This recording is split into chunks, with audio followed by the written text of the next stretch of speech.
성경의 정신으로 그 문화 전체를 바라보면서 해석하고 분별하는 그 힘을 가지고 있고, 이 불평등 구조 밖에서 신음하고 아파하고 절망하는 사람들에게 뭔가 희망을 주고 삶의 어떤 용기를 줄 수 있는 그런 그 공동체, 그런 그리스도인들이 나와준다면 얼마나 하나님이 기뻐하실까? 얼마나 하나님이 기뻐하실까?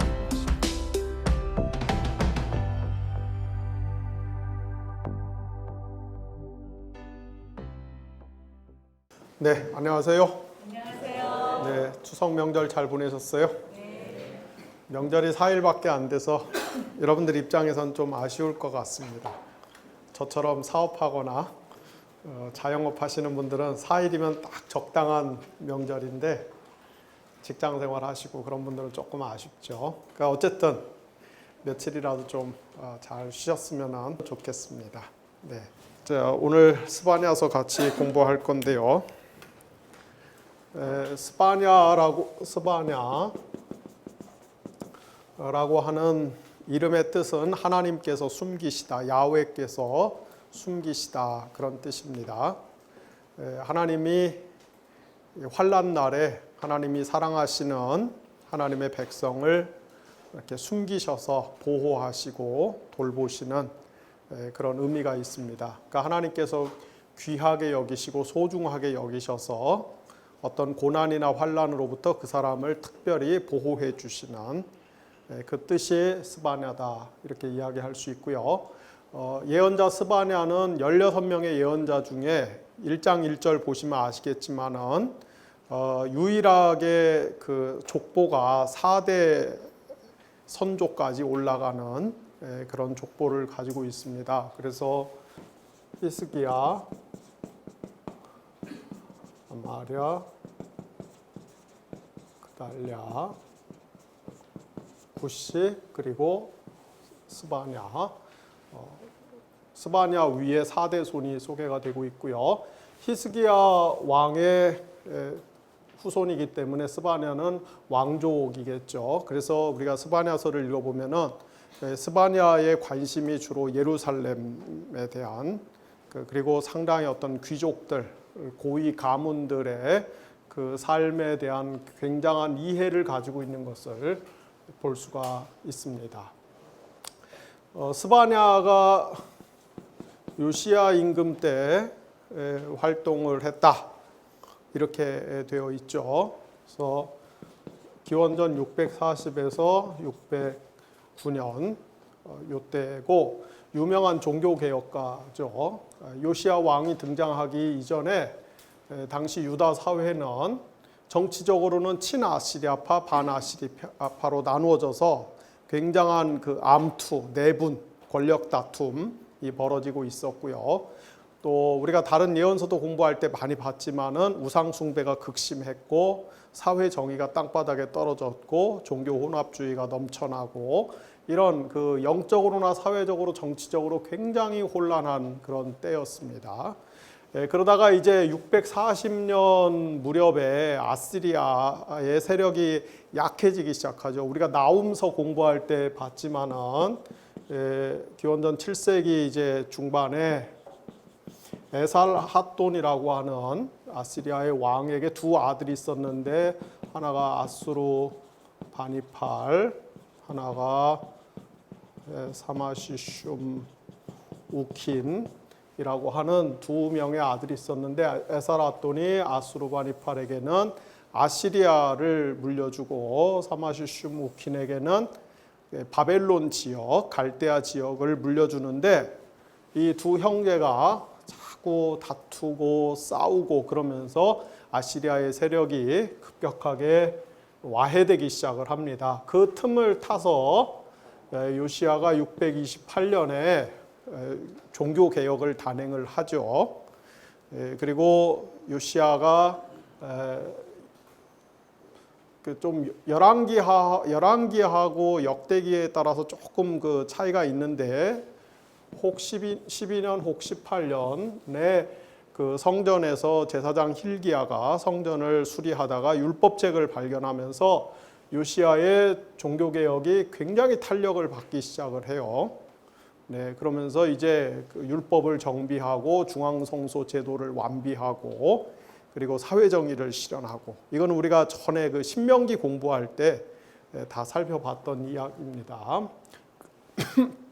그러다가 이제 요시야가 609년에 그 바벨론이 아시리아를 612년에 니느웨를 점령하고 그 609년에 이집트의 느고 2세가 바벨론에 팽창하는 세력을 막기 위해서 아시리아 지역에 출정하는 것을 요시야가 무기또에서 609년에 느고 2세의 그 북진을 막다가 가로막다가 죽는다고 하죠. 말씀드렸죠. 그렇게 해서 이제 요시야의 시대는 끝나고 어쨌든 이런 배경 속에서 스바냐가 활동을 하는데 우리가 스바냐서를 읽어보면은 그 우상 숭배에 대한 강력한 질타 또 사회 정의가 땅바닥에 떨어진 것에 대한 아주 통렬한 책망들 이런 것들이 있는 것을 볼 때 아마도 스바냐는 요시야 임금의 종교개혁이 시작되기 전에 활동을 했을 것이다. 만약에 요시야 시대에 활동을 했다고 할지라도 요시야가 일으킨 종교개혁 이후에 스바냐가 활동을 했다면 요시야가 뭐 굉장히 우상숭배에 척결하고 사회정의 실현하려고 노력하고 있는데 굳이 스바냐 예언자가 자기가 쓴 책에서 그런 그 우상숭배나 사회정의가 땅바닥에 떨어진 것을 막 지적하고 질타하고 그럴 일은 없겠죠. 그러니까 스바냐서는 종교개혁이 일어나기 전에 시작이 됐을 것이고 그렇게 보면은 이 스바냐서가 어떤 면에서 보면은 요시야의 종교개혁에 상당한 영향을 끼쳤을 가능성이 있다. 그 정도를 우리가 생각을 해볼 수 있을 것 같습니다.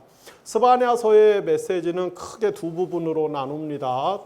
첫 번째 부분은 하나님이 유다와 유다 주변의 국가들을 심판하신다. 그 다음에 두 번째는 하나님이 유다의 남은 자들을 구원하신다. 그래서 심판은 두 부분 1장 1절에서 2장 3절까지는 하나님이 범죄하고 타락한 유다 왕국을 심판하실 것이다. 2장 4절에서 3장 8절까지는 하나님께서 열방들을 유다 주변에 있는 여러 나라들의 범죄함을 인하여서 심판하실 것이다. 그리고 3장 9절에서 20절까지는 하나님이 유다의 남은 자들을 구원하실 것이다.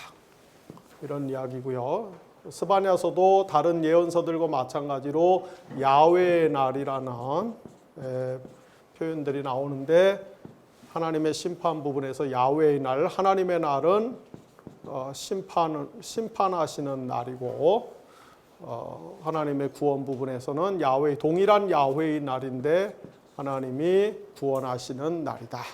이렇게 쓰여지고 있습니다.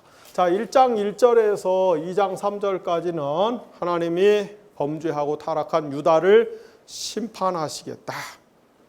그래서 이제 1장 1절에 이런 이제 그 예언자에 대한 이야기가 간단하게 소개되고 1장 2절에 보면 하나님이 지면을 땅 위를 하나님이 지면을 싹 쓸어버리겠다. 1장 3절에 보면 하나님이 사람들을 다 싹 쓸어버리겠다. 1장 4절에 보면 하나님이 유다 왕국을 싹 쓸어버리겠다. 아주 과격한 언어들을 사용해서 심판의 이 심판의 철저함, 심판의 엄중함을 천명하고 있습니다. 그래서 하나님이 지면을 싹 쓸어버리겠다. 땅 위의 모든 생물들을 다 쓸어버리겠다. 땅 위의 사람들을 다 쓸어버리겠다. 이런 표현들은 우리로 하여금 창세기 6장에 나오는 노아 홍수 시대를 연상케 하는 그런 메시지라고 할 수가 있죠. 창세기 6장에 보면은 노아 당시에 온 세상의 죄악이 꽉 차서 하나님이 더 이상 인내할 수 없을 만큼 죄가 꽉 차서 하나님이 홍수로 세상을 심판했듯이 마치 스바냐 시대가 그와 같은 상황에 있었다고 하는 것입니다. 자, 그러면은 당시 유다는 어떤 죄를 저질렀는가? 우리가 뭐 이 예언자들의 배경은, 역사적 배경은 다 동일한 시대를 다루고 있기 때문에 앞에서 우리가 공부한 거하고 큰 차이는 없습니다. 그래서 보면은 이제 가장 큰 죄들이 우상 숭배죠. 우상 숭배. 1장 4절에 보면은 가나안에 바알을 숭배하는 죄를 범하고, 5절에 보면은 아시리아의 1월 성신, 또 암몬의 밀곰 숭배 같은 이런 것들, 또 9절에 보면은 문지방을 이렇게 뛰어넘는 풍습들이 있었다, 이런 표현들이 나와요. 이런 것들은 블레셋의 신들을 섬기는 그런 블레셋의 종교에 나타나는 특징입니다. 여러분들 사무엘상 5장 5절에도 보면 똑같은 이야기가 나오는데, 이 블레셋에서는 신들이 신전의 문턱에 신들이 자리 잡고 있다고 생각하기 때문에 그 신전 문턱을 이렇게 밟고 지나가는 것은 큰 신뢰입니다. 그래서 문지방은 이렇게 뛰어넘는 그런 풍습이 있었어요. 이런 표현들이 나오는 것을 볼 때 하여튼 주변에 있는 가나안의 바알 숭배, 아시리아 1월 성신 숭배, 암몬의 밀곰 숭배, 블레셋의 어떤 그 종교적인 행위들을 본받는, 그러니까 주변의 국가들의 그 우상들을 다 수입해 갖고 숭배하는 그런 상황이었다고 하는 것이죠. 이 문지방 그 뛰어넘는 요 장면하고 연관져서 그냥 조금 뭐 지나가는 시사 이야기 하나 하면은, 혹시 여러분들 야구 경기 좋아하세요? 야구 경기 보면은 선수들이 나가다가 그 금 쳐 있는데 이렇게 뛰어넘죠. 투수들이 이렇게 가다가 금 있는 데 있으면 금 안 밟으려고 이렇게 뛰어넘습니다. 야구 선수들 사이에 그게 미신이에요. 금 밟는 날은 진다. 미국에서 시작된 미신 징크스라고 합니다. 그 하여튼 문지방을 뛰어넘습니다. 또 종교 혼합주의, 야훼 종교와 이런 우상 숭배들의 여러 가지 특성들을 짬뽕시켜서 이상한 어떤 종교적인 관행, 종교적인 풍습을 만들어서 그것을 신봉하는 그런 것들.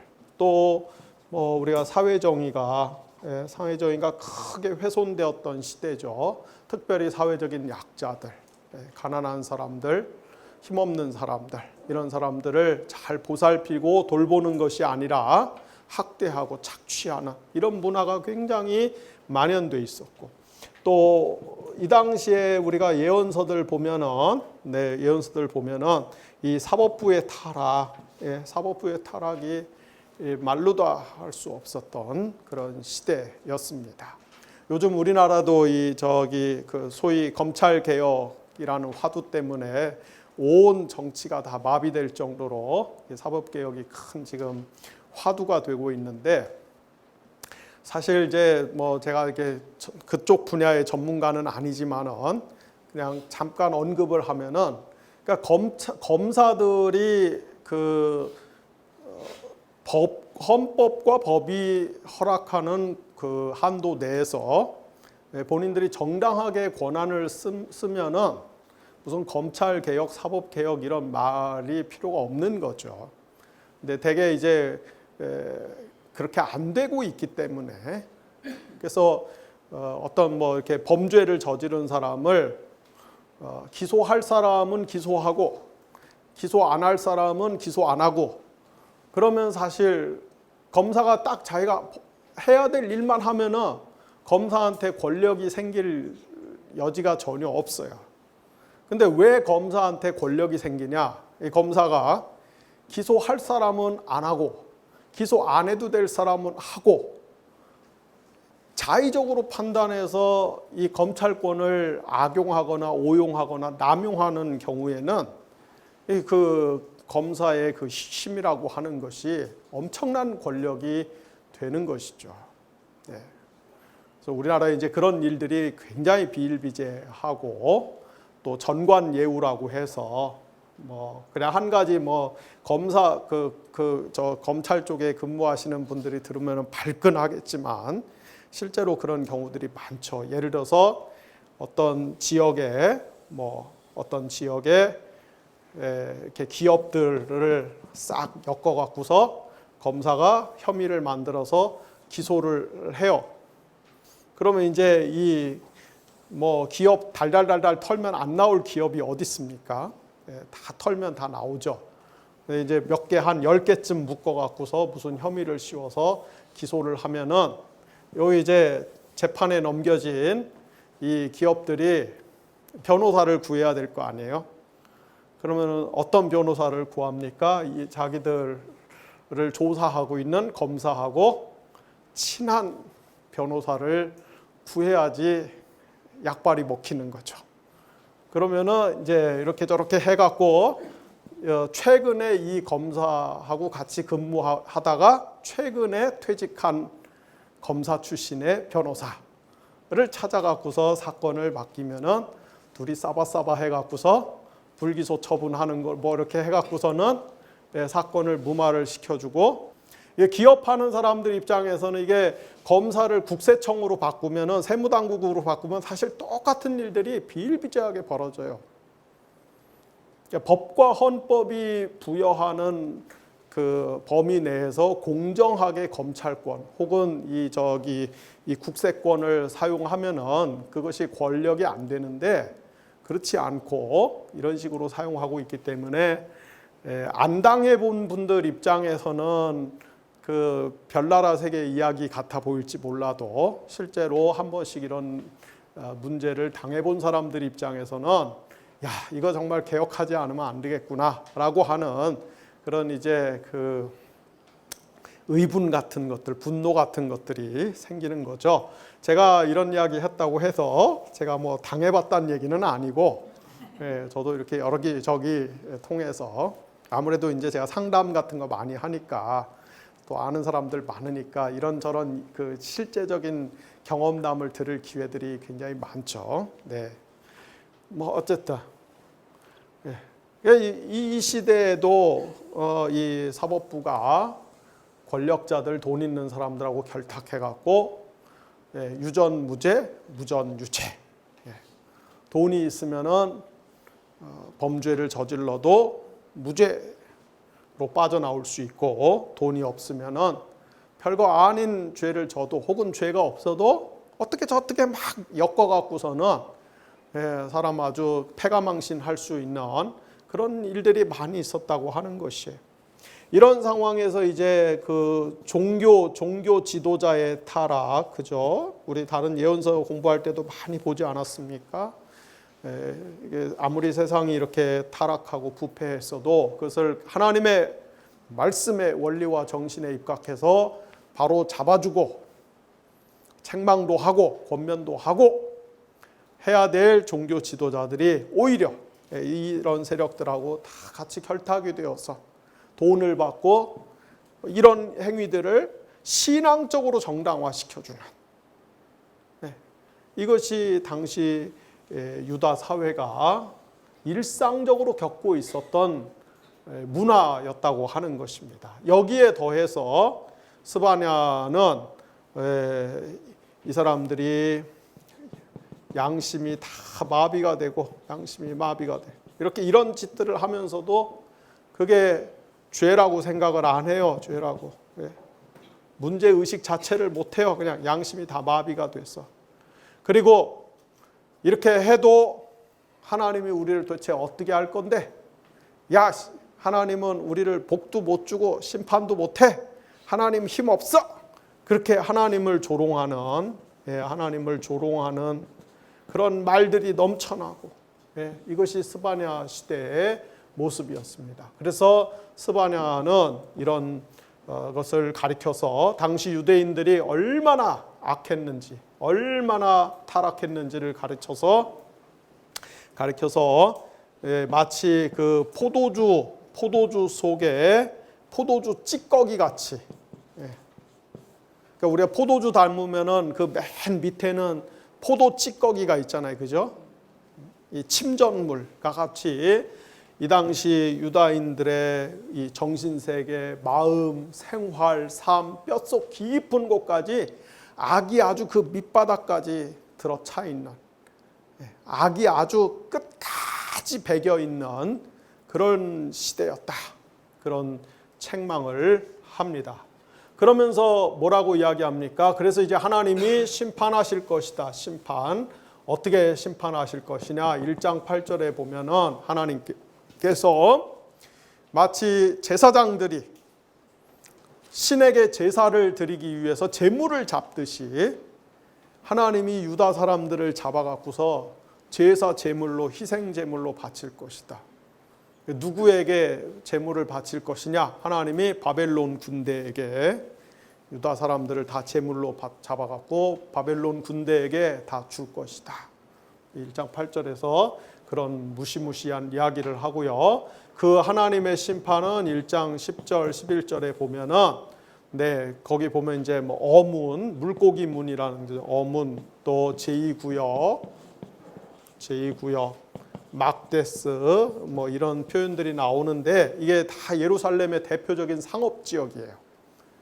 미국으로 이야기하면 뉴욕의 월가 같은데, 우리나라로 이야기하면 서울의 그쪽 동네 사시는 분들 굉장히 싫어하시겠지만 테헤란로 같은데, 이런데 대표적인 상업 지역, 가장 돈이 왕성하게 회전하면서 이런 그 기득권 세력들의 이익을 가장 극대화시켜주는 그 메커니즘의 중심, 바로 거기서부터 하나님이 심판을 시작하실 것이다.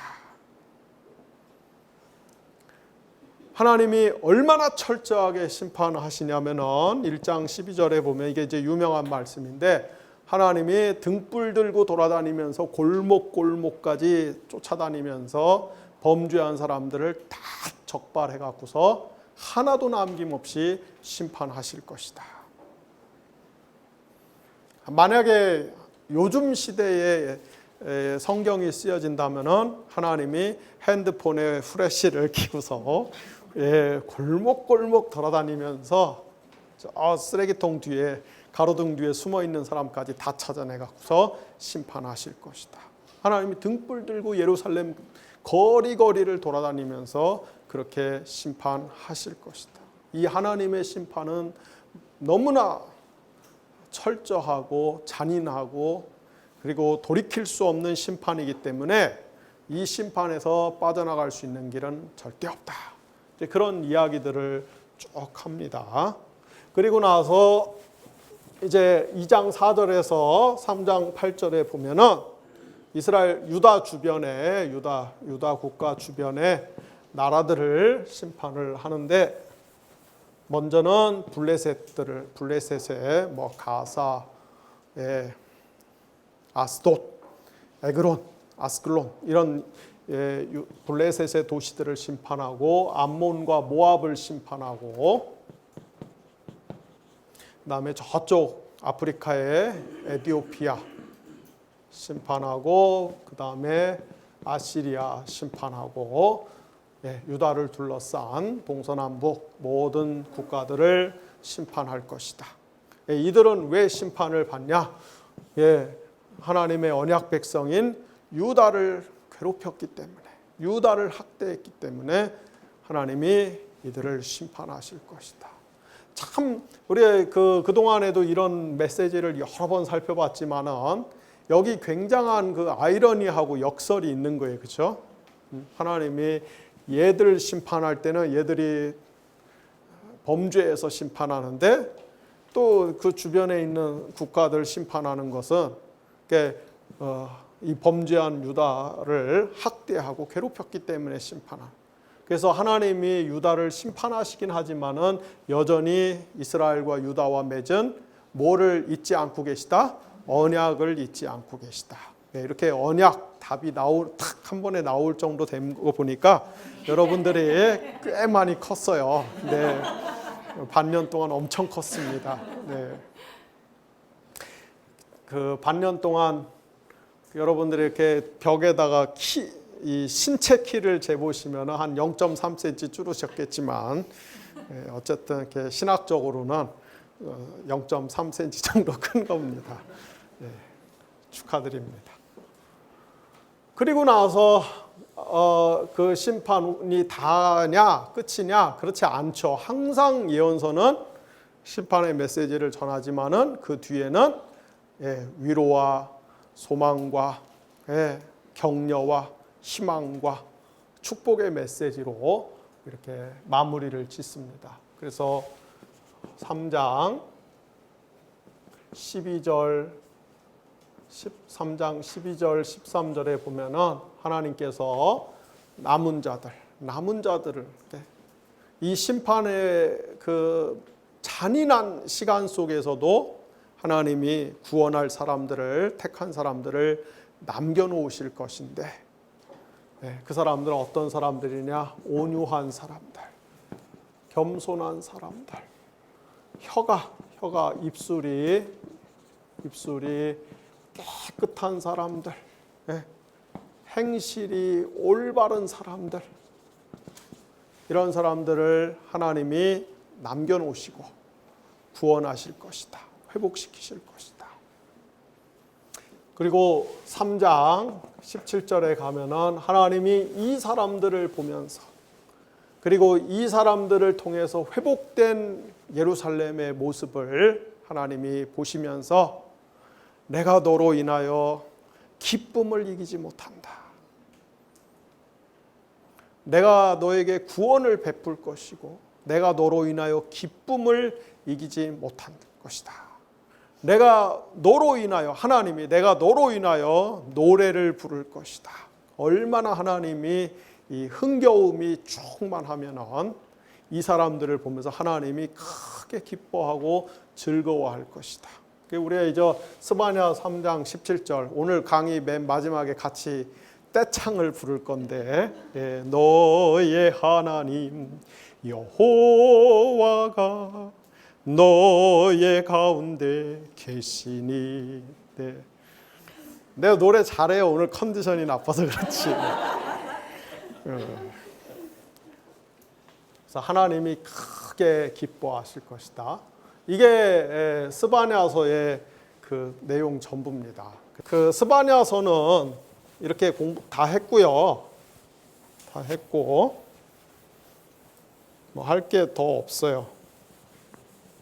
다 했고. 자, 스바냐서를 통해서 이제 오늘 우리 시대를 한번 생각해 보는 걸로 한 3, 40분 하고 기도 한 3, 40분 하고 그렇게 하고 마치겠습니다. 자, 우리가 이제 하나님에 대해서 그 어떤 그 성경적 상을 갖는 게 정말 중요한데요.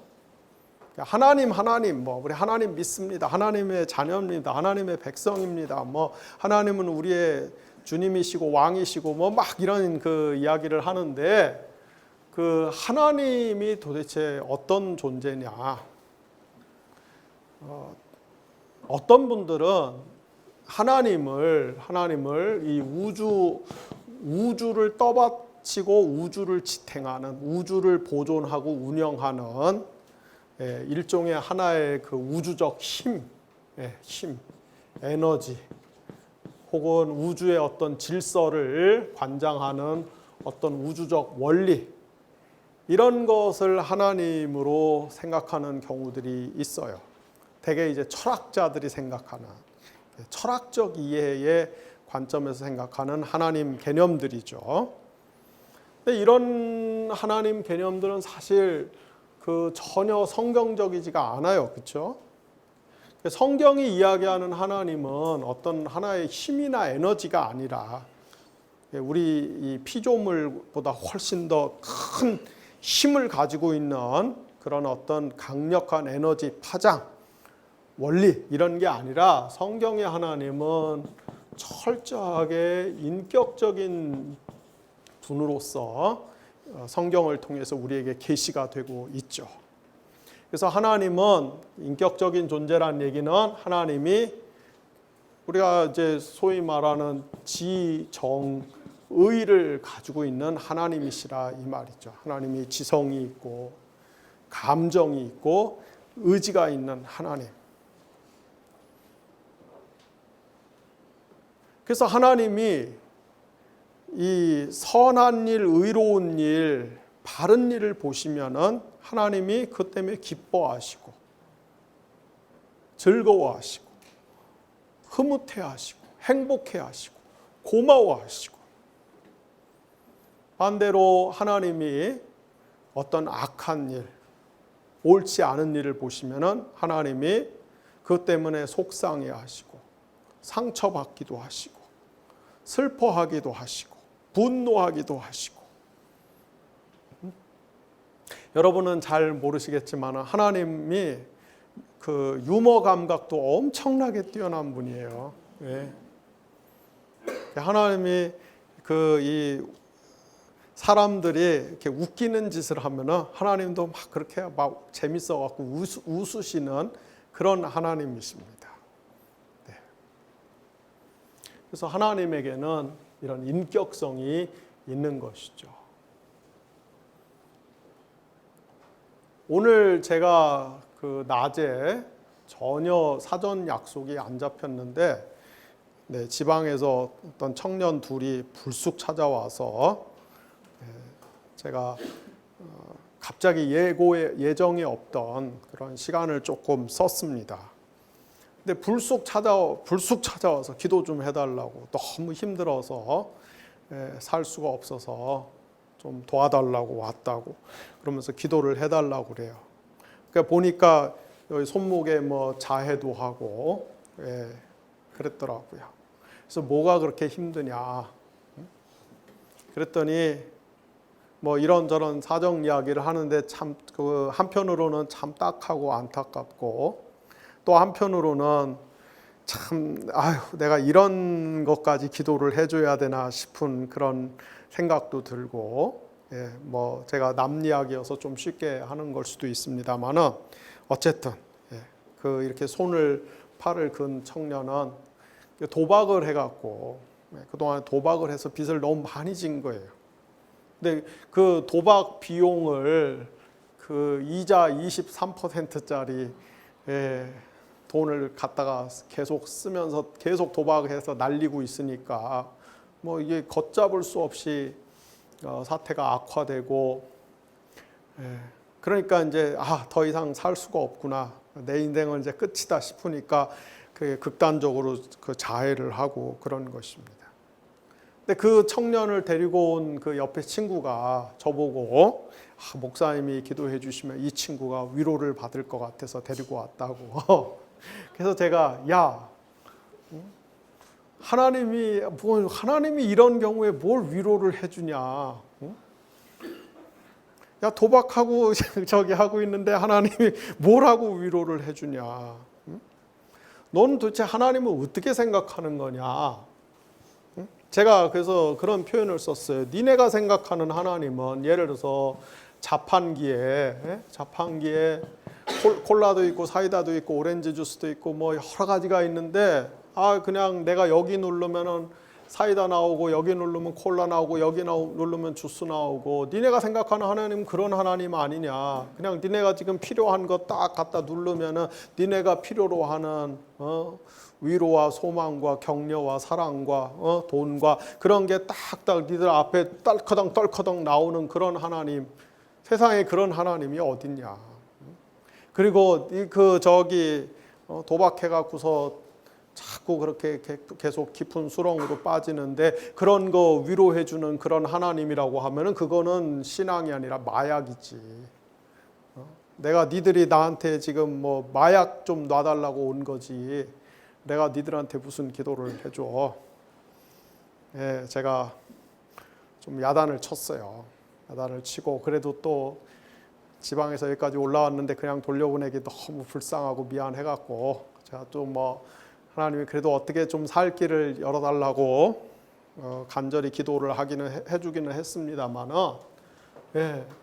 참 이런 경우에는 제가 이중으로 속상해요. 사람들이 하나님을 그렇게 생각하고 있다는 게 화가 나고, 또 하나는 도대체 사람들이 나를 뭘로 보고서는 그딴 기도를 해달라고 와서 시간 뺏고, 참 속상해요. 예, 그래도 제가 착하니까 또 기도는 해주기는 했습니다. 하나님을 자꾸 그런 비인격적 존재로 생각하고 있기 때문에 하나님이 우리 피조물인 인간이 우리 인간은 도달할 수 없는, 인간은 소유할 수 없는 인간 너머에 있는 어떤 강력한 힘, 우리 인생의 문제들을 해결해 줄 수 있는 강력한 어떤 에너지로 생각할 때 하나님과 우리와의 관계에 있어서 이런 거룩함, 윤리, 이 덕스러움 이런 것들은 이런 필요가 없는 거예요. 무슨 뭐 에너지하고 상대하는데, 힘하고 상대하는데 거기 무슨 거룩함과 윤리가 필요하겠어요. 근데 실제로 교회 현장에 가서 보면은 이런 식으로 하나님을 믿는 경우들이 참 많다고 하는 것이죠. 그런 측면에서 스바냐서에 하나님께서 이 범죄하고 타락한 이스라엘을 향해서, 유다를 향해서 하나님이 진노하시는 것뿐만 아니라 또 이렇게 온유하고 겸손하고 입술이 깨끗하고 삶이 올바른 사람들을 보면서 하나님이 너무너무, 하나님도 그런 사람들 때문에 이렇게 행복해하고 기뻐하시는 이 하나님의 그 인격성에 대해서 우리가 훨씬 더 진지한 관심을 가져야 돼요.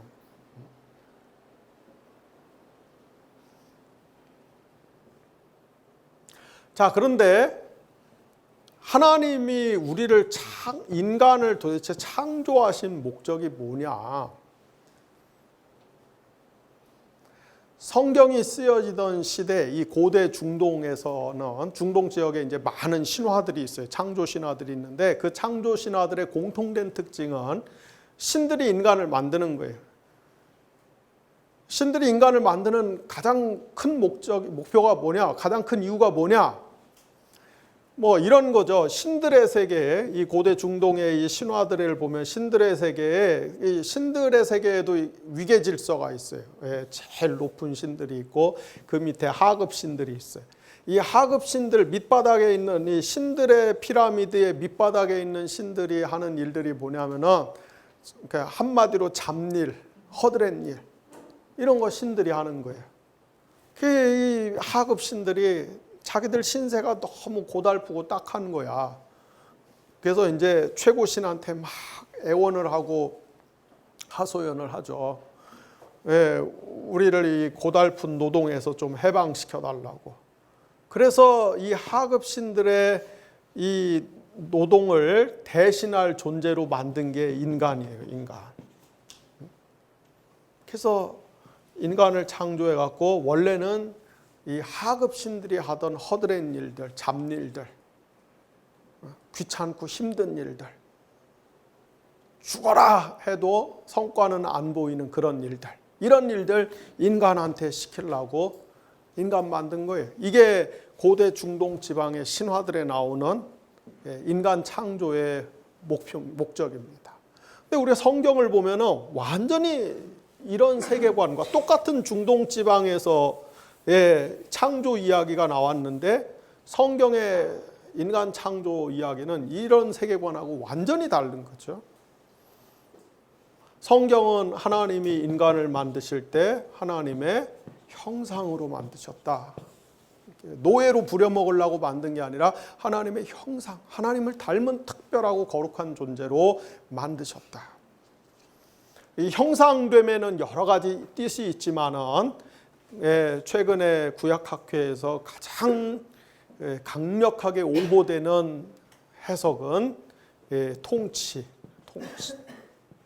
하나님이 온 우주를 통치하시는 분이신데 그 통치권을 인간에게 위임하신 거예요. 그래서 인간이 하나님의 에이전트로서 하나님을 대신해서 하나님과 공동 통치자로서 세상을 통치하는 그런 사명을 부여받은 것이죠. 그래서 아담이 에덴 동산, 에덴 성전에서 에덴 성전을 관리하고 통치하는 그런 사명을 받은 것입니다. 또 하나는 하나님이 인간을 만드신 목적이 뭡니까? 인간과 교제하기 위해서, 친교하기 위해서,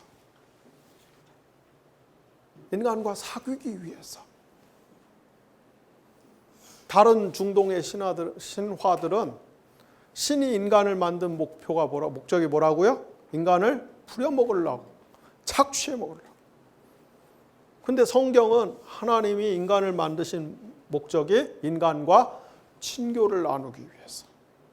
그래서 인간에게는 하나님이 다른 동물들에게 절대로 주지 않은 독특한 은사를 주셨어요. 그게 뭐냐면은 지성과 언어입니다. 지성과 언어. 왜 하나님이 인간하고 99.8%인가요? 뭐 하여튼 비슷하게 이렇게 그 염색체가 똑같은 침팬지에게도 하나님이 지성과 언어를 안 주셨어요. 침팬지 또 좋아하는 저 생물학자들은 아니다. 침팬지한테도 이게 다 있다고 이야기하는데, 침팬지가 갖고 있는 지성과 언어는 우리 인간하고는 될 바가 안 되죠. 될 바가 안 돼요.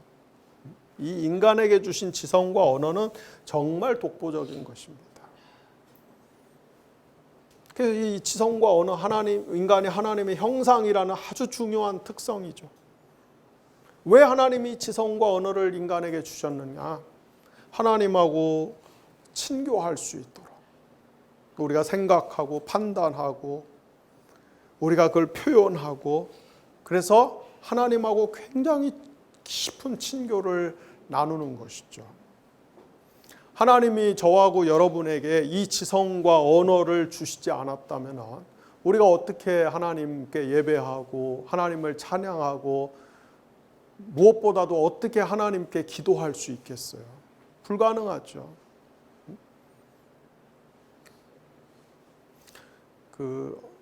여전히 어떤 그리스도인들은 이게 기도도 자꾸 생각 없이 하는 기도들 있잖아요. 생각 없이 그냥 큰 소리로 소리만 질러대면 그게 좋은 기도인 줄 알고, 힘 있는 기도고 능력 있는 기도인 줄 알고, 그냥 막 무아지경에서 막 그냥 떠들어대는 그런 기도들을 추구하고 동경하는 분들이 있는데, 그렇지가 않아요. 정말 좋은 기도는, 정말 올바르고 건강한 기도는 이 지성이 최대치로 발휘되는 기도입니다. 찬양도 마찬가지고요. 하나님이 이런 은사들을 우리에게 주신 이유는 하나님이 우리하고 친교를 나누기 위함입니다. 하나님이 우리 인간하고 친교를 나누기 원한다는 말씀은 우리 인간을 하나님의 본질 속으로 초청하신다는 이야기예요. 이게 무슨 말이냐면, 우리가 나중에 혹시 제가 여러분들 조직신학 같이 공부할 기회가 있으면은 이런 거 자세하게 이제 그때 하겠습니다만은, 하나님이 성부와 성자와 성령으로 존재하시잖아요. 삼위일체 하나님. 근데 우리가 성부와 성자와 성령 하나님의 관계를 전문 용어로 페리코레시스라고 그래요. 이 페리코레시스라고 하는 말은 상호, 침투, 환대, 나눔, 교제, 연합, 그런 뜻입니다. 아주 전문적으로 어려운 말인데, 그래서 성부 하나님은 성자 하나님께 침투하고, 그럼 성자 하나님은 성부 하나님을 환영하고 환대해서 성부 하나님하고 교제하고 연합하고, 성부와 성자 하나님은 성령 하나님께 침투하고, 성령 하나님은 성부와 성자 하나님을 환영하고 연합하고, 그래서 성부와 성자와 성령 하나님은 영원한 사랑의 춤, 영원한 이 사귐의 춤을 추는 그런 관계다. 이것을 페리코레시스라고 부릅니다. 이것이 세상이 만들어지기 전에 하나님만이 존재하실 때, 삼위일체 하나님만이 존재하실 때의 하나님의 독특한 존재 방식이었어요. 그런데 하나님이 우리 인간을 이 관계 속으로 초청해 주시는 거죠. 그래서 우리가 이 하나님의 초청을 받아서 이 관계 속에 들어가서 삼위일체 하나님의 페리코레시스적인 그런 친교 안에서 우리가 삼위일체 하나님과 친교를 해요. 어떻게 해요? 예를 들어서 기도를 할 때 우리가 성령의 도우심을 따라서 성자의 이름을 가지고 성부 하나님께 기도하는 방식으로 우리도 삼위일체 하나님의 친교 속에 참여하는 거예요. 그러니까 기도라고 하는 것은, 찬양이나 예배라고 하는 것은 우리가 이렇게 하나님의 친교 속에 들어가는 행위인 것입니다. 그리고 이런 친교들이 하나님과 우리와의 관계 속에서 이런 친교들이 이루어질 때 하나님이 그 사람을 기뻐하시는 거예요. 하나님이 그 사람 때문에 너무나 행복하고 즐거워서 웃으시는 거예요. 하나님도 그 사람 때문에 아주 깊은 만족을 누리시는 겁니다. 하나님이 만약에 어떤 우주를 통치하는 힘이나 에너지에 불과하다면 우리가 막 예배하고 기도하고 찬양하고 막 발광을 떨어도 아무리 하나님한테 온갖 아양을 떨고 해도 하나님은 그냥 무덤덤한 거죠. 아무 변화가 없어. 그게 소위 말해서 그리스 철학에서 이야기하는 그 일자들이라고 하는 거예요. 부동의 동자들. 신은 감정을 느끼면 안 돼. 그게 저 철학자들이 생각하는 신이야.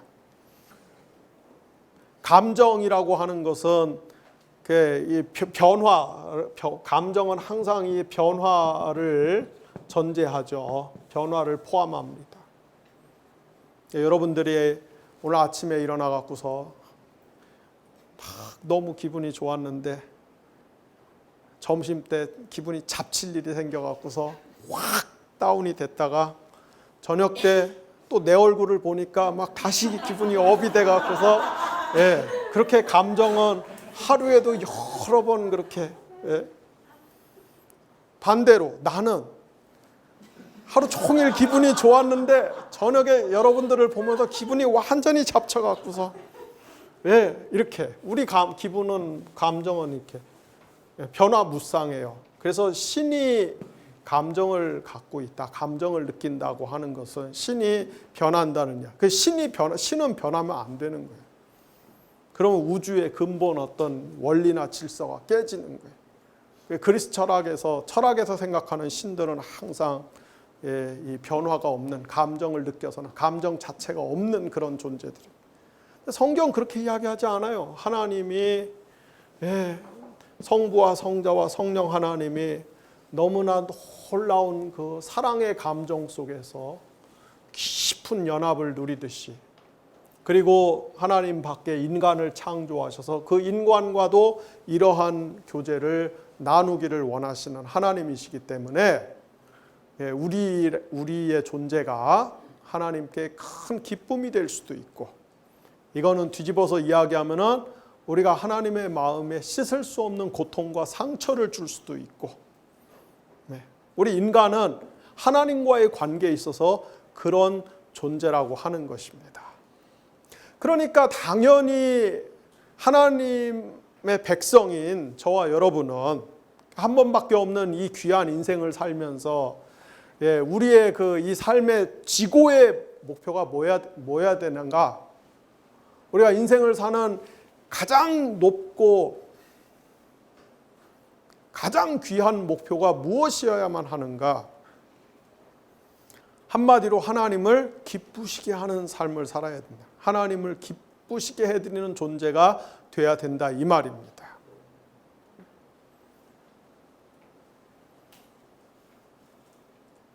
우리 앞에 예언서들 공부했지만은 하나님은 우리의 제사와 종교 행위에 굶주려 있는 분이 아니에요. 종교 행위.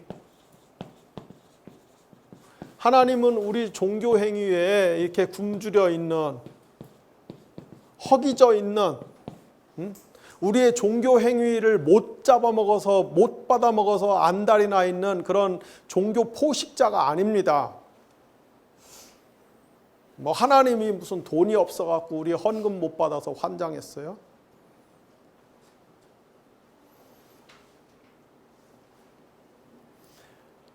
옛날 이스라엘이 옛날 유대인들의 가장 큰 문제가 뭐였습니까? 어느 시대도 단 한 번도 제사가 중단된 적이 없고 종교 행위가 중단된 적이 없었어요.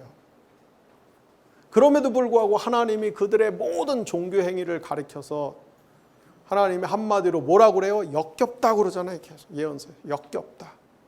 왜? 삶에서 이런 온유함, 겸손함, 이런 그 입술이 깨끗하고 생활이 행실이 올바른 이런 것들이 다 실종이 되어 있는데 종교 행위만 주구장창 하니까 하나님이 아주 역겨워서 내가 환장하겠다고 막 질색을 하고 손을 막 손사래를 치는 거, 그게 예언서의 이야기들이 아닙니까? 그래서 우리는 어떤 내가 예배를 더 많이 드리고 내가 기도를 더 많이 하고 뭐 그건 좋아요. 기도 더 많이 하는 거는. 내가 교회 가서 열심히 주보 나눠주고 교회 가서 열심히 주방 봉사하고 교회 가서 뭘 열심히 뭐하고 그런 거를 통해서 그러면 하나님이 나를 더 예뻐하실까? 더 사랑하실까? 하나님이 그럼 나한테 더 복을 주실까? 그게 아니라 이 말이에요. 우리가 하나님의 이 놀라운 페리코레시스의 이 사랑의 관계 속에 들어가서 하나님과 이 사랑의 춤을 추기 위해서는, 그래서 하나님을 정말 기쁘시게 해드리는 그런 사람이 되기 위해서는 우리가 하나님을 닮은 존재가 돼야 돼요. 닮은 존재. 그것이 스바냐서에서는 온유, 겸손의 입술과 행실이 깨끗하고 올바른 것, 이런 것으로 나타나는 것이고, 우리가 다른 예언서들의 표현들을 쓰면 그죠? 정의, 신실함, 공평함, 뭐 이런 것들로 나타나는 것이죠. 자, 그래서 우리가 이제 저하고 여러분이 하나님을 정말 이렇게 하나님을 기쁘시게 하나님을 정말 기쁘시게 해드리는 존재가 되는 것, 그것이 우리 삶의 가장 큰 목표가 돼야 돼요. 가장 큰 목표.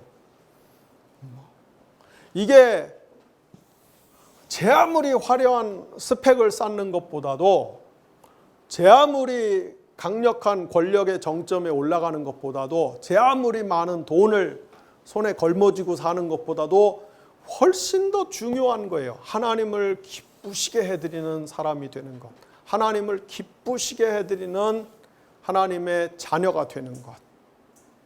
그럼 그게 어떻게 해야 되는 것이냐? 자, 개인적으로는, 여러분, 우리가 개인적으로는 결국은 정말 이렇게 성령의 열매를 맺는 성품을 자꾸 우리가 개발하고 그 성품을 심화시키고 그런 노력들을 해야 됩니다. 그래서 우리가 다 자연적으로는 부모님한테 물려받은 더러운 성깔들이 다 있잖아요. 그죠? 여러분들 지금 다 여기에 쓰여져 있잖아요. 오늘 뭐 심술, 시기, 질투, 벌써 비웃고 있잖아. 다 얼굴에 다 덕지덕지 쓰여 있잖아요. 우리 그런 이 육신에 속한 그런 못된 성정들이 없는 사람이 한 사람도 없습니다. 다 있어요. 그런데 예수를 믿고 성령을 받아서 그런 그 육신에 속한 성품들을 하나씩 우리의 그 인격 속에서 제압하고 약화시키고 추방하고 성령이 주시는 새로운 성품들, 덕의 열매들을 맺어가려고 하는 것이죠. 그래서 하나님이 기뻐하시는 사람은 이런 이 성품이 참 이렇게 예수님을 닮은 사람, 삼위일체 하나님의 은혜로운 성품에 부합하는 그런 사람, 그런 이 신앙의 순례의 여정을 계속해서 추구하는 사람, 하나님이 그런 사람을 기뻐하시는 거예요. 우리가 신약에 이제 굉장히 많은 그런 성품들이 나오잖아요. 대표적으로 팔복에도 나오고, 갈라디아서 5장 22절 23절에 성령의 열매에도 나오고, 계속 우리가 그런 것들을 추구하는 것이죠. 대표적으로 몇 가지 꼽는다면은 그쵸, 겸손, 온유. 이게 왜 중요하냐면 예수님이 예수님 자신의 성품을 요약하면서 나는 온유하고 겸손한 자니 이렇게 표현하세요. 그래서 우리가 하나님 앞에 겸손하고 다른 사람에게 온유하고, 이 성경에서 이야기하는 온유하다라고 하는 말은 그냥 바보같이 착하다는 뜻이 아니에요. 막 제가 꼬집고 막 머리카락 뜯어내도 멍청해갖고 그냥 뭔 일이 일어난지도 몰라, 그냥 웃고 있어, 이런 착한 뜻이 아니라, 성경에서 이야기하는 온유는 원래는 야생마인데, 원래는 야생마를 잘 훈련시켜서 잘 길들여서, 그래서 엄청난 힘을 가지고 있는데, 엄청 폭발적인 힘을 가지고 있는데 그것이 통제되고 있는 상태, 그런 성품을 성경에서 이야기할 때 온유라고 이야기하는 것이에요. 우리가 이제 이런 성품도, 그 다음에 또 제가 아주 중요하게 생각하는 거, 긍휼함, 불쌍히 여김. 힘들고 어려운 사람 보면은 멸시하고 지나치지 않고 측은히 여겨서 도와주려고 하는 것. 그리고 여러분 어떤 신실함, 그죠? 하나님하고 사람과의 관계에 있어서 도리를 끝까지 잘 하려고 하는 것들. 신실함. 이런 성품들을 자꾸 개발하고 강화시키면은 하나님이 기뻐하시죠. 뿐만 아니라 우리가 이제 공동체적으로도 노력할 것들이 참 많이 있습니다. 우리 교회에 가면은 여기까지는 이야기를 해요, 그죠? 교회 가면은 개인적으로, 예를 들어서 개인적으로 우리가 교회 어떤 종교 예식이나 종교적인 어떤 기능이나 필요에 대해서 헌신하는 것 얘기하죠. 예배 빠지지 말아라, 교회 봉사 열심히 해라, 뭐 해라. 요즘은 11조 얘기하나요? 요즘 11조 해요? 11조 해라. 그 훌륭한 교회네. 11조 해라. 이런 헌신, 그 다음에 거짓말 하지 마라. 이런 얘기들을, 개인적인 얘기들을 하는데, 사실은 공동체적인 얘기는 별로 안 하죠. 기껏해야 하는 게 대한민국이 적화 통일되기 직전이다. 깨어서 어쩌고 저쩌고 해야 된다. 그런 얘기나 하지. 사실 더 깊고 포괄적인 이야기를 안 하죠. 근데 오늘 저는 이제 여러분들하고 요 얘기를 조금 하려고 해요. 우리가 공동체적으로도 하나님을 기쁘시게 하는 그런 어떤 노력들, 그런 인식들, 문제의식들을 가져야 된다. 우리가 공동체적으로 하나님을 기쁘시게 하는 그런 이 기독교 공동체, 우리 한국 개신교가 거기까지 나아가기 위해서는 우리가 첫째로 시대를 잘 분별하고 통합적으로 보는 그런 이 시선을 갖춰야 돼요. 제가 시간이 없으니까 그냥 간단하게 쭉 그 이야기를 드리면은, 자, 우리 경제개발 시기서부터 오늘에 이르기까지 우리 한국 사회가 대략, 그냥 좀 거칠게 이야기하면 대략 이런 시기들을 거쳐왔죠. 경제개발, 이게 이제 한강 기적 시대. 그러면서 강남 개발. 그러다가 올림픽 딱 하고 나서 1990년대 딱 들어서 갖고 김영삼 정부 때 세계화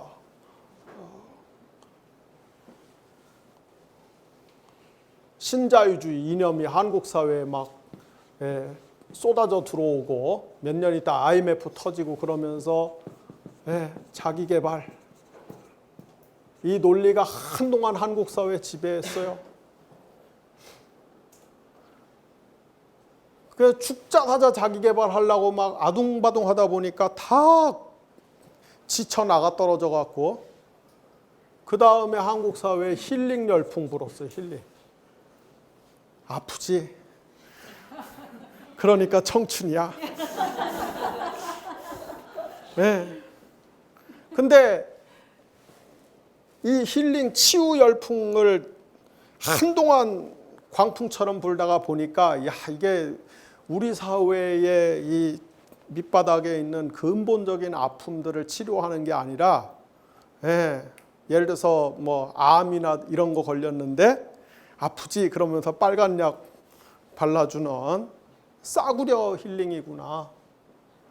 그래서 그 다음에 분 열풍이 뭡니까? 인문학 열풍. 한동안 또 인문학 뭔가 우리가 좀 더 고상한 거, 본질적인 거, 근원적인 거를 한번 좀 추구해보자. 인문학. 그래갖고 몇 년 동안 또 온 나라가 인문학 광풍에 휩싸였는데 몇 년 지나고 나서 보니까 하나도 인문화 되지도 않았어요. 골치만 잔뜩 아파.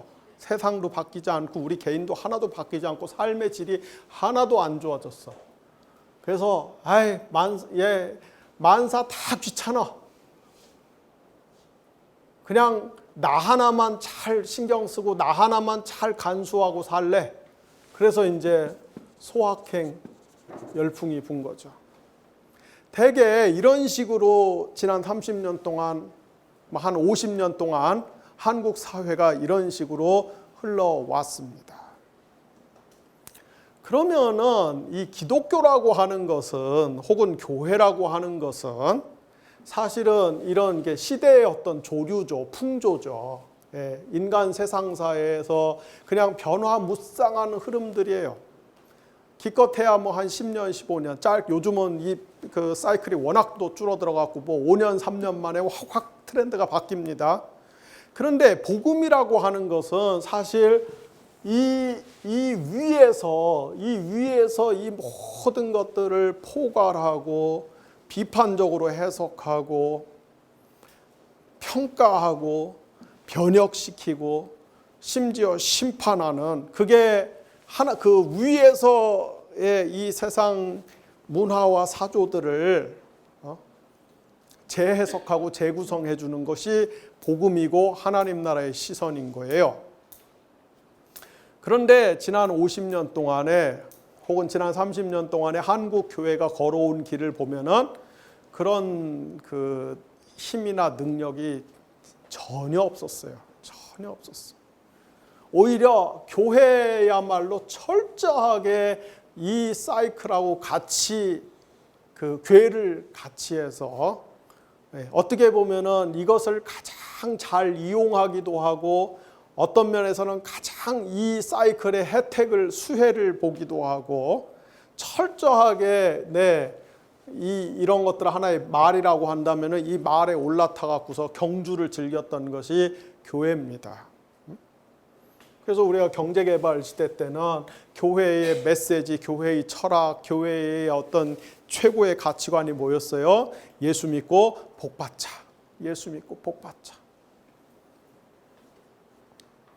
그래갖고 이제 예수 믿고서 복 받았어요. 근데 예수 믿은 사람만 복 받은 게 아니라 이 시기에 예수 안 믿는 사람들도 다 먹고 사는 문제가 꽤 해결이 됐습니다. 왜? 우리 국가 전체적으로 다 물질적 수준들이 향상이 됐던 시기이기 때문에.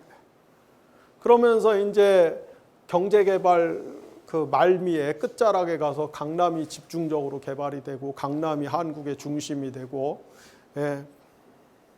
강남의 교회들이 세워지기 시작하면서 먹고 사는 문제가 해결되고 나니까 그 다음에 자연스럽게 교양, 세련미, 그죠? 이때까지는 그냥 단순히 예수 믿고 먹고 살기만 하면 된다. 예수 믿고 더 잘 먹고 잘 살기만 하면 된다. 이런 식의 신앙생활을 하다가 이제 먹고 사는 문제가 해결되니까 야, 인간이 빵만 갖고 되냐. 우린 문화도 필요하고 좀 세련되게 살아야지. 교양 있게 살아야지. 그래서 뭐가 나오기 시작했어요? 큐티, 제자훈련, 네. 이런 것들. 교회 인테리어, 그죠? 인테리어. 이런 것들. 이때까지는 찬송 부를 때도 궤도 걸어놓고 부르다가 네, 여기서부터 이제 프로젝트, 빔 프로젝트 쓰고 OHP하고 빔 프로젝트 쓰기 시작했어요. 나는 궤도만 놓고 찬송 부르다가 1987년에 온누리교회 가서 OHP라는 걸 처음 보고 뒤로 넘어지는 줄 알았어요. 와, 저게 뭐야? 어? 지금은 OHP 다 그 박물관에 들어간 역사의 유물이지만 그 시절에는 그런 거죠. 그래서 이제 교회가 도시 중산층의 그 세련된 교양미를 충족시켜주는 그런 식으로 흘러가는 것 같다 보니까 야씨 교회의 야성이 떨어졌구나. 야성을 회복하자. 이 우리 저기 교회 크리스찬 청년들이 경쟁력을 갖춰갖고서 세상의 꼭대기에 올라가갖고서 세상을 정복하고 막 그런 이 야성을 회복해야 될 거 아니냐. 세상과 맞짱 뜨는 그거 힘을 회복해야지. 우리가 이렇게 그 세상의 어떤 교양 정도 추구하는 그런 게 되면 되겠냐. 막 예. 그래서 여러분 저 그 전 모시기 같은 사람들이 이 시기에 이제 각광을 받은 거죠. 뭐 그 다음에도 마찬가지. 그 다음에도. 그래서 이런 흐름을 위에서 보지 못하고 혹은 이런 흐름들을 밖에서 보지 못한 상태에서 그냥 이 안에 들어와서 어떻게 흘러가는지도 모르고 같이 휩쓸려 갖고 물살에 막 휩쓸려서 가다 보면은 사람들이 생각할 때 와, 저 사람 정말 설교 잘해. 저 사람이 이 시대를 대표하는 설교자야. 저 사람 이 시대의 진정한 영적 지도자야. 뭐 저 교회가 제일 앞서가는 교회 같아. 천만의 말씀에 다 요 패턴에 최적화된 교회가 등장했을 뿐이고 그 패턴에 최적화된 목사가 등장했을 뿐인 거예요. 힐링에 기가 막힌 재주가 있고 은사가 있는데 그 사람이 이런 시대에 태어났으면 빛을 못 보는데 마침 그 사람이 이 시대에 태어났으면 그 사람이 한국 기독교를 대표하는 간판 스타 취급을 받는 거지. 근데 뭐예요?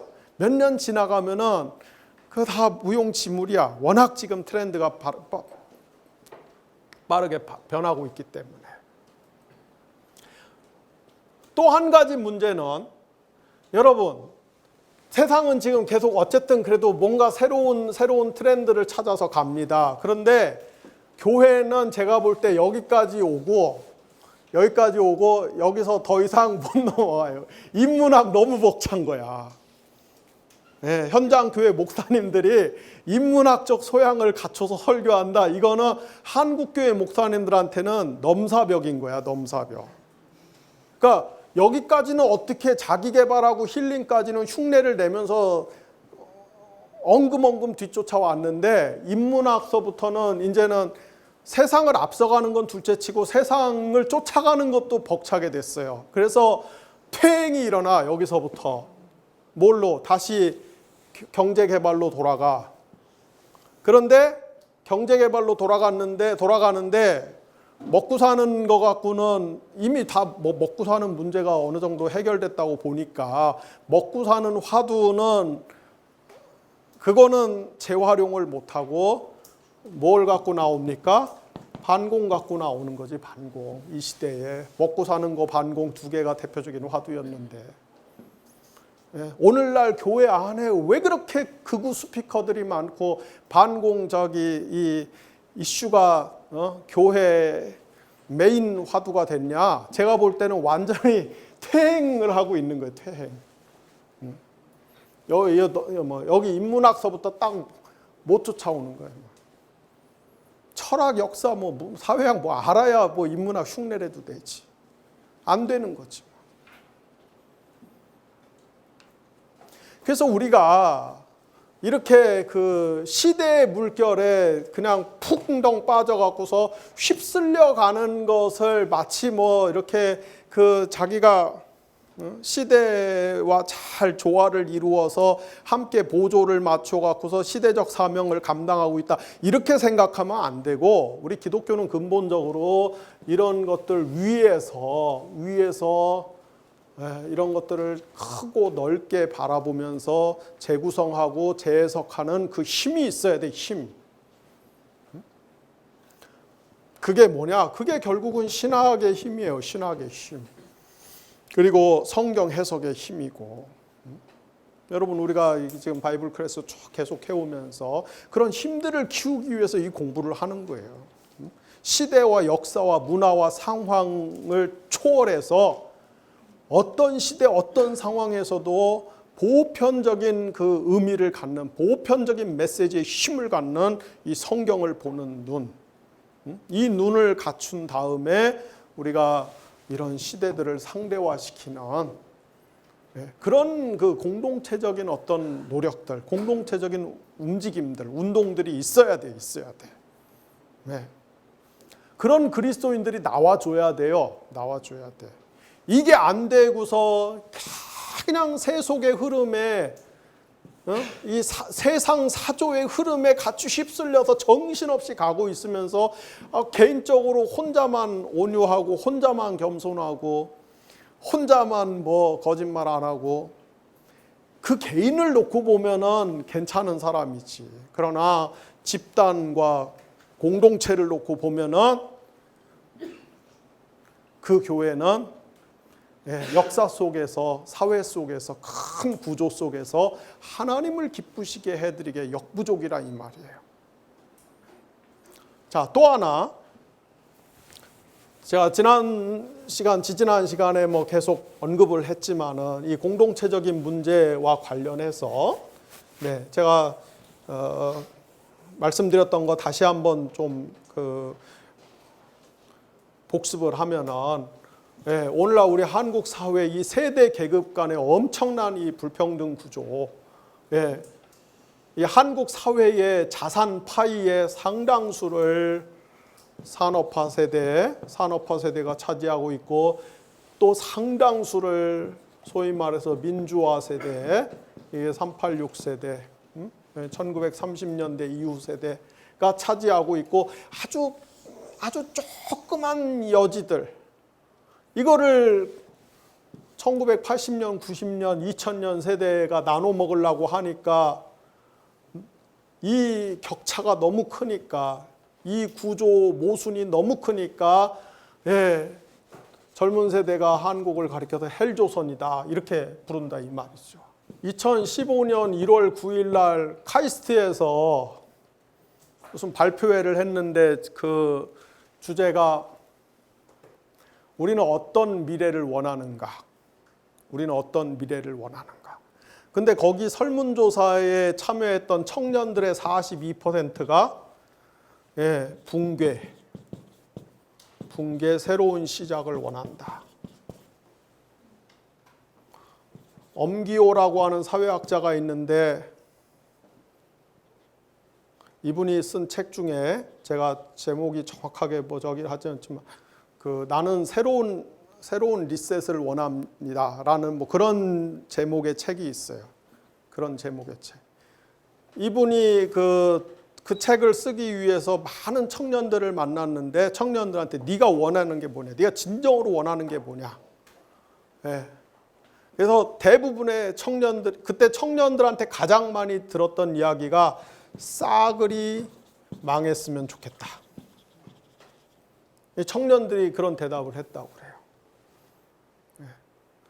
한국 사회 이 불평등 구조, 불평등 격차 밖에서 도저히 진입할 수 없는 청년들이 느끼는 참담한 마음들이죠.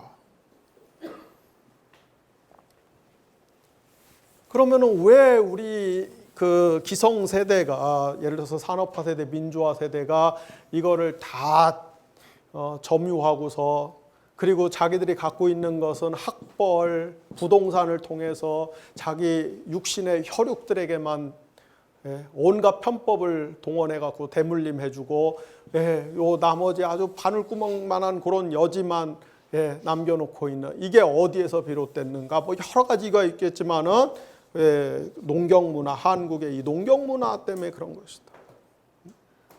한국의 농경문화라고 하는 것이 자기 땅에서 농사진 그 열매는 다 자기가 갖는 이것이 산업 도시와 산업화, 민주화 세대의 DNA 속에 그대로 있어갖고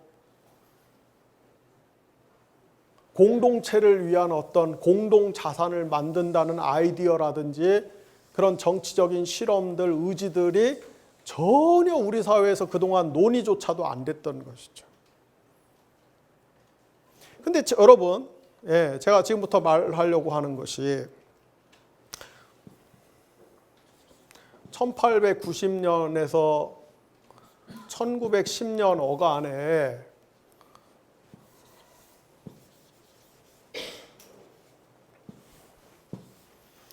평안도, 함경도, 특별히 함경도 쪽에 있는 사람들이 이제 그 만주로 가서 북간도라고 그러죠. 여기에 이제 조선인 마을들을 개척을 하기 시작을 해요.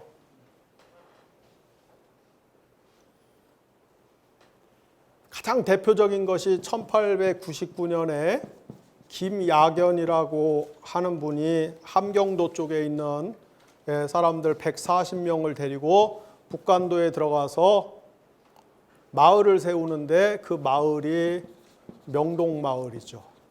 여러분들 혹시 북간도 가셨을 때 명동마을 가보셨는지 모르겠어요. 그런데 이 북간도는 밭농사밖에 못하던 지역이에요. 밀, 감자, 옥수수 뭐 이런 거 심던 지역.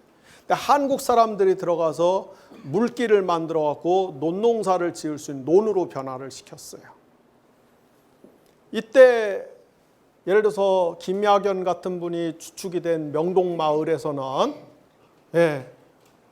논을 3개로 나눴습니다. 그래서 하나는 경전, 하나는 학전, 하나는 군전이에요. 이게 뭐냐? 모를 심어갖고 벼를 심어갖고 가을에 추수가 나오면은 추수의 3분의 1은 그 논의 주인이 가져가는 것이고 3분의 1은 마을의 학교에서 학생들 장학금으로 쓰는 것이고 학교를 운영하는 경비로 쓰는 것이고 3분의 1은 독립군 군자금으로 지원을 해줬어요. 그러니까 똑같은 농경 문화인데 한반도에서 시행된 농경 문화는 철저하게 내 땅, 내 밭, 내 눈에서 나온 거는 다 우리 식구 거. 그게 산업화, 민주화 시대에도 전혀 변하지가 않아서 결국 그것이 100년 동안 누적된 결과 우리 사회의 이 막대한 지금 불평등 격차가 뭐 유일한 원인은 아니지만 큰 원인이 된 것이고 그러나 여러분 조선 땅에 있다가 간도에 가서 새로운 실험들을 했던 선조들이 있었던 것이죠. 3분의 1은 소출에 그해 농사 소출의 3분의 1은 자기 식구들이 먹고 3분의 1은 후세대 교육시키는 자금으로 내놓고 3분의 1은 독립운동하는 데 쓰고 근데 어쨌든 북간도 지역으로 갔던 많은 조선인들이 학교를 세우고 애국 계몽 운동을 펼치고 독립 투사들을 양성하는 이런 이제 목표들을 가지고 있었는데 이 명동 마을에도 학교를 세웠는데 선생님을 구하기가 너무 어려웠어요. 그래서 당시 이동위라고 하는 분, 이분은 기독교 전도사인 겸 그 상해 임시 정부의 국무총리까지 했던 분입니다. 그래서 이동희 선생한테 명동마을의 학교를 운영을 맡아달라고 간곡하게 부탁을 했는데, 이동희 선생이 이렇게 사방 돌아다니면서 비밀리에 독립운동하는 분이니까 이분은 그 신념이 조선의 북간도 조선에 교회 3,000개, 학교 3,000개 세울 수 있으면은 대한 독립을 성취할 수 있다라는 그런 신념을 평생 갖고 있던 분입니다. 그래서 본인은 이제 그걸 할 수가 없으니까 정재면 전도사라고 하는 분을 이 학교 운영자로 소개를 합니다. 근데 이 정재면이라는 사람이 명동 마을의 지도자들한테 나를 청빙해서 학교 운영을 맡기려면은 조건이 하나가 있다. 그건 뭐냐면 이 학교에서 하나님께 예배를 드릴 수 있고 성경을 가르쳐야 된다. 그 조건을 내겁니다. 근데 이 명동마을 사람들이 다 이 함경도 출신 이 명동마을 사람들이 아주 골수 유교 신봉자들이었어요. 골수 유교 신봉자들한테 하나님께 예배드리고 성경 공부해야 학교 운영 맡기겠다고 하니까 이 사람들이 얼마나 고민이 되는지 그 문제로 여러 번 모여서 난상 토론에 토론을 거듭하면서 어떻게 해야 되느냐, 그러면서 심사숙고 끝에 집단 개종을 결정을 하죠. 그래서 이 명동 마을이 여러분 나중에 이 북간도 지역에서 아주 유명한 기독교 공동체가 되고, 여러분 여기서 누가 나옵니까? 윤동주, 문익환, 장준하, 이런 분들이 다 이 마을 출신이죠. 안 가보셨구나 거기. 명동 마을에 나중에 가보시면은 거기 이렇게 칠판이 있어요. 그 학교에 윤동주, 문익환 이런 그 분들이 다녔던 학교에, 조그만 학교에 이렇게 칠판 있어요. 칠판 이쪽 끝에 이렇게 쓰여 있습니다. 제가 정확한 기억은 안 나는데 하도 오래돼 갖고 뭐 이런 비슷한 내용이 쓰여져 있어요. 윤동주 어제 청소 안 하고 도망감. 문익환 지각함. 뭐 이런 것들. 그 아이들 때 초등학교 1, 2학년 때 그 종례 조례 때 우리 옛날 이렇게 막 써놨던 그런 풍습들이 남아 있습니다. 그래서 저는 이런 역사들을 우리가 복기하면서 오늘의 한국 기독교는 이런 일들을 할 수 없는 것인가? 오늘의 한국 개신교는 우리 대한민국 사회 안에서 이런 비전을 가지고 사람들에게 이런 정신을 같이 나누어주고 이런 역할들을 우리 사회에서 못하는 것인가? 불가능한 것인가? 그냥 상위 20%가 우리 국가 자산의 거의 80, 90%를 장악하고 있는 이 사회 구조를 계속 방치하면서 이런 구조의 전도사가 돼서 이런 구조의 변증가가 돼 갖고서 이런 구조를 옹호하는 그런 이 불평등 구조의 앞잡이 노릇을 하는 교회가 될 것인가? 아니면은 이거를 그냥 무슨 혁명을 일으켜서 이게 다 갈게 찢어발겨 갖고서 공평하게 그런 얘기를 하는 게 아닌 거죠. 최대한 합리적으로, 최대한 온건하게, 최대한 우리가 합의를 해서 뭔가 여지들을 자꾸 더 만들어서 이 시스템 밖에 있는 사람들도 사람답게 살 수 있는 그런 어떤 나라를 만들 것인가? 교회가 그런 어떤 비전과 그런 열정을 교회가 제시를 해야 되지 않는가?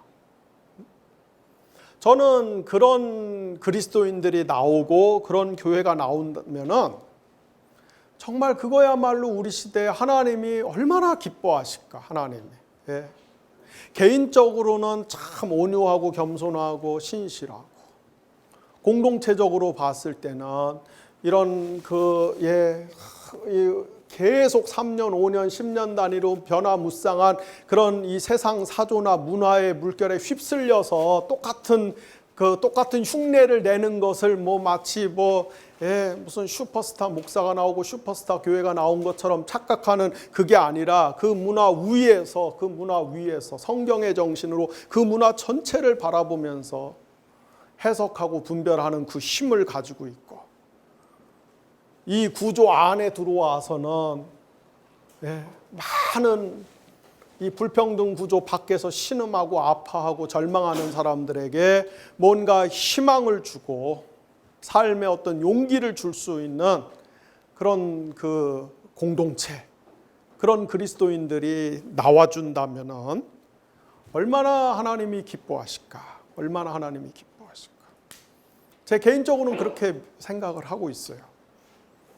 그래서 우리가 이런 좋은 장점들은 계승하고 유지 발전시키고, 또 이런 큰 차원에서 큰 틀에서 우리가 못했던 것들은 지금부터 잘 성찰하고 반성하고 돌이켜서 이제 이런 기독교를 향해서 가야 된다고 생각을 하고, 그것은 또 말처럼 쉬운 것이 아니죠. 상당한 노력과 훈련과 또 연습과 그런 것들이 필요합니다. 그래서 여러분들이 개인적으로 그런 그 좋은 그리스도인들이 되시고 좋은 공동체를 또 이루시고 만나시고 그러시기를 바랍니다.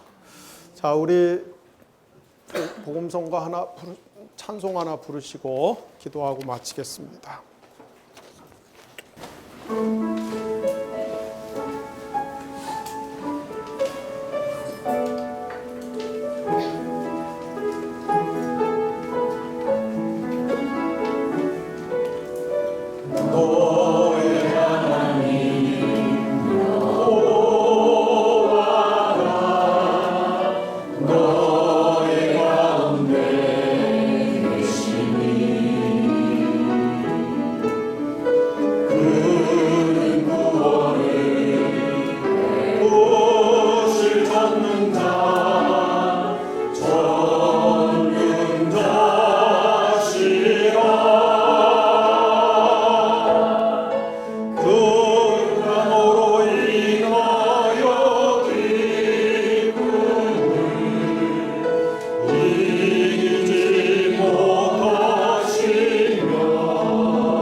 하나님 아버지 감사합니다. 오늘 스바냐서 말씀을 통해서 저희가 하나님이 기뻐하시는 사람이 되는 것이 얼마나 중요하고 필요하고 또 하나님께서 그것을 우리에게 얼마나 간절히 원하시는지에 대해서 우리가 사는 세상과 시대에 빗대어서 그 문제를 묵상할 수 있는 하나님 짧지만은 꼭 필요하고 귀한 시간을 허락하여 주신 것을 감사를 드립니다.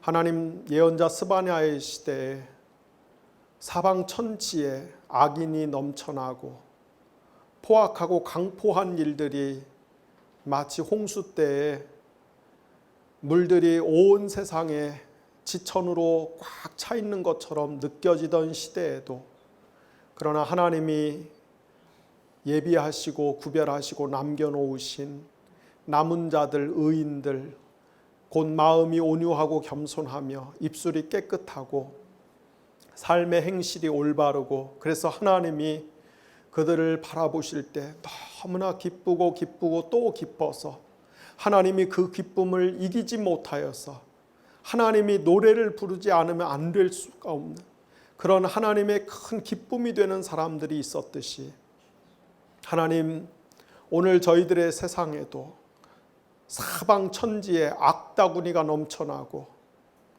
서로 증오하고 으르렁거리고 아웅다웅하고 그 물밑에서는 여전히 많은 부패하고 타락한 일들이 버젓이 자행되는 그러한 시대에도 하나님, 우리가 이러한 세상을 본받지 않게 하시고 하나님, 우리가 성령으로 새로워져서 우리 개인의 성품과 개인의 어떤 인품 안에는 예수 그리스도의 온유하시고 겸손하신 모습들이 구현될 수 있도록 도와주시옵시고 또 하나님, 우리가 사는 이 사회, 역사, 세계, 이 시대를 우리가 분별하면서 하나님, 우리에게 천년 만년 시간을 허락하신 것이 아니고 70년 혹은 80년 그 짧은 세월을 한반도라고 하는 이 땅에서 우리가 살도록 하나님이 특별히 섭리하시고 하나님이 우리의 삶을 주관하고 계시는데 우리가 하나님 이 땅에서 이 시대에 어떻게 사는 것이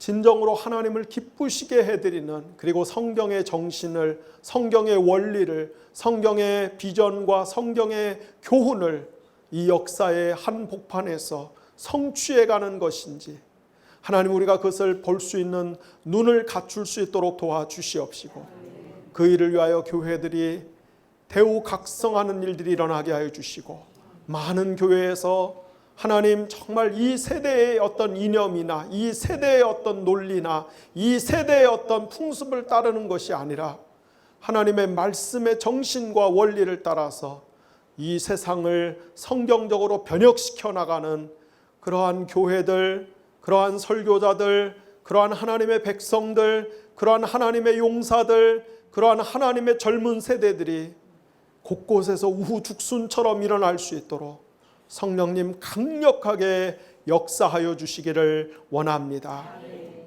하나님 아버지, 저희들에게 정말 매주 한 번씩 이렇게 모여서 1년 동안 하나님의 말씀을 배울 수 있는 귀한 시간을 주신 것을 너무나 감사를 드립니다.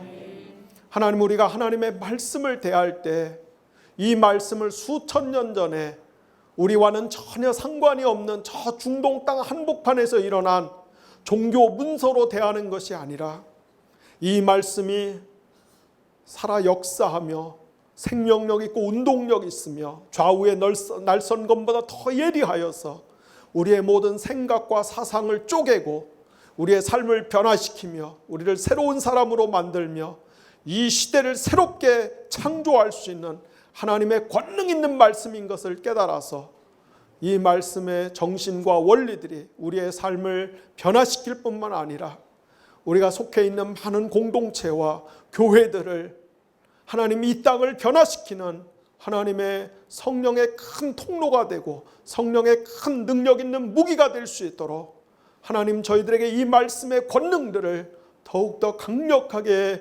부어주시기를 원합니다.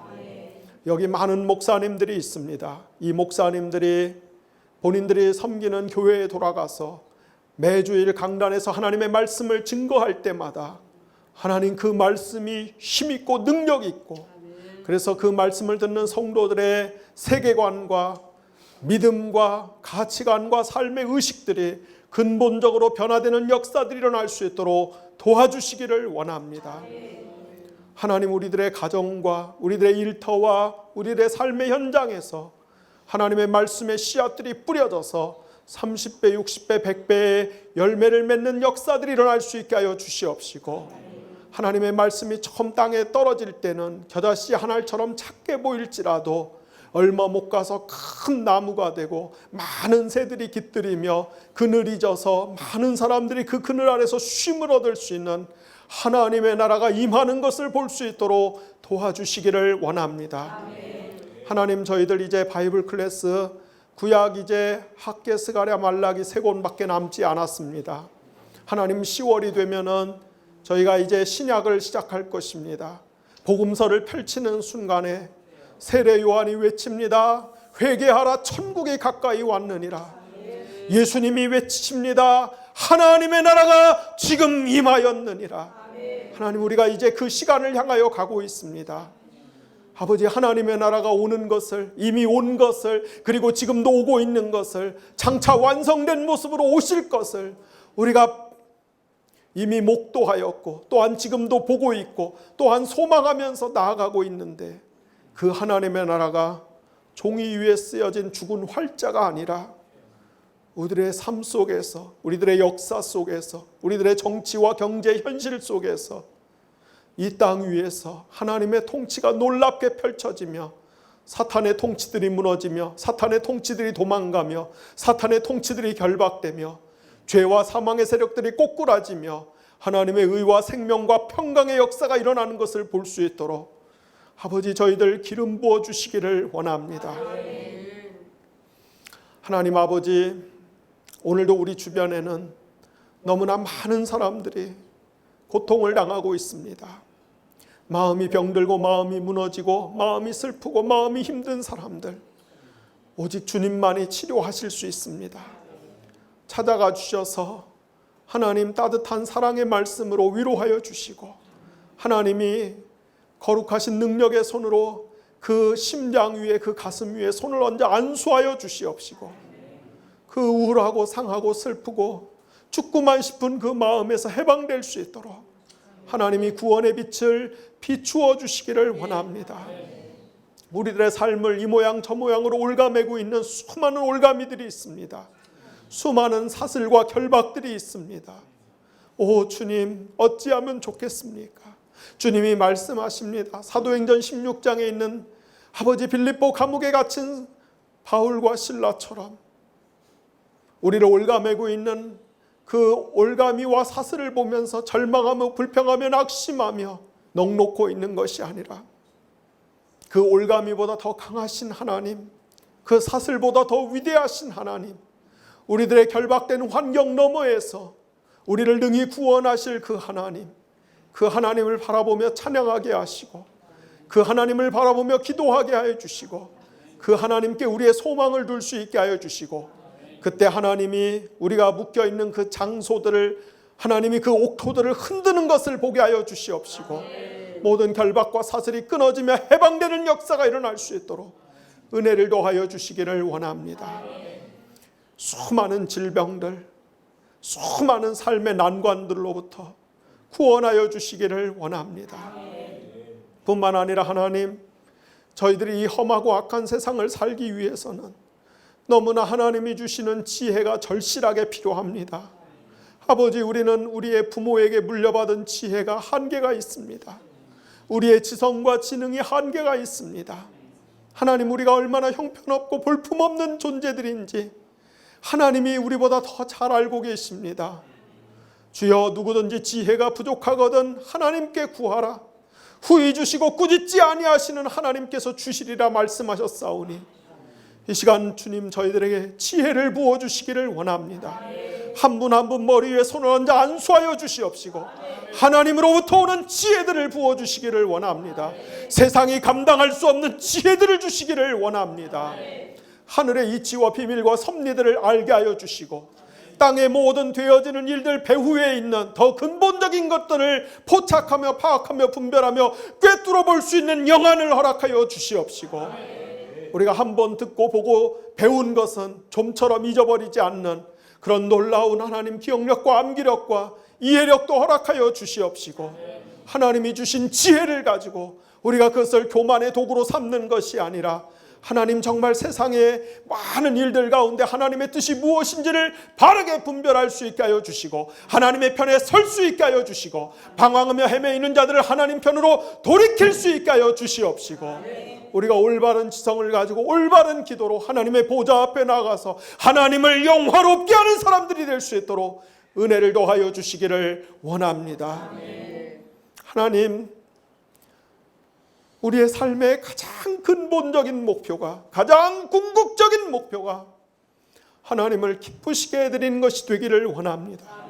하나님이 우리 한 사람 한 사람을 보면서, 여기 있는 한 사람 한 사람을 보면서, 이 영상을 보고 있는 분들 한 분 한 분을 하나님이 보시면서, 사랑하는 딸아, 사랑하는 아들아, 사랑하는 내 자녀라, 사랑하는 내 종아, 내가 너를 정말로 사랑한단다.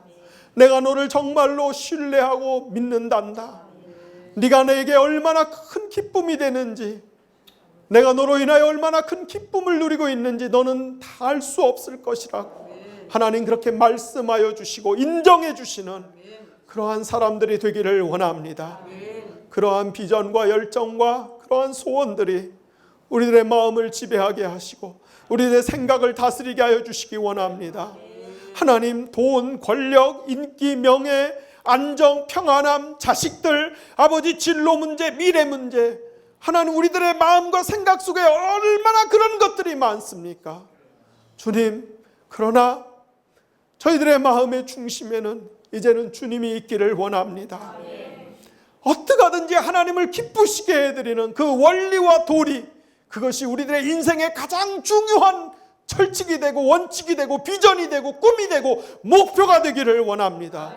새로운 마음들을 저희들에게 부어주시기를 원합니다. 저희들뿐만 아니라 수많은 한국 교회 위에 하나님 이러한 마음들이 창착되기를 원합니다. 이러한 마음을 가진 설교자들이 일어나기를 원합니다. 이러한 마음을 가진 기도하는 용사들이 일어나기를 원합니다. 이러한 마음을 가진 중보자들이 일어나기를 원합니다. 주여 도와주시기를 원합니다.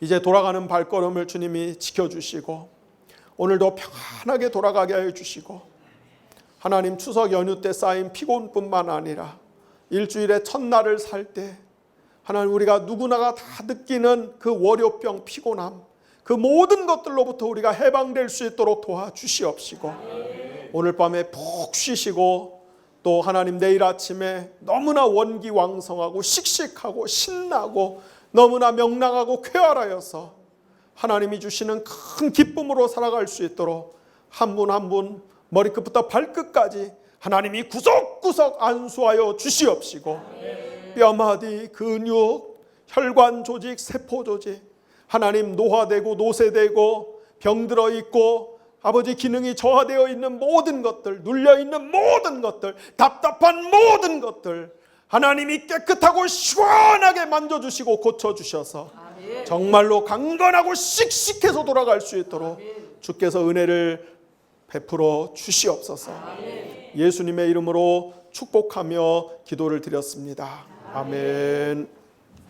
네, 고맙습니다.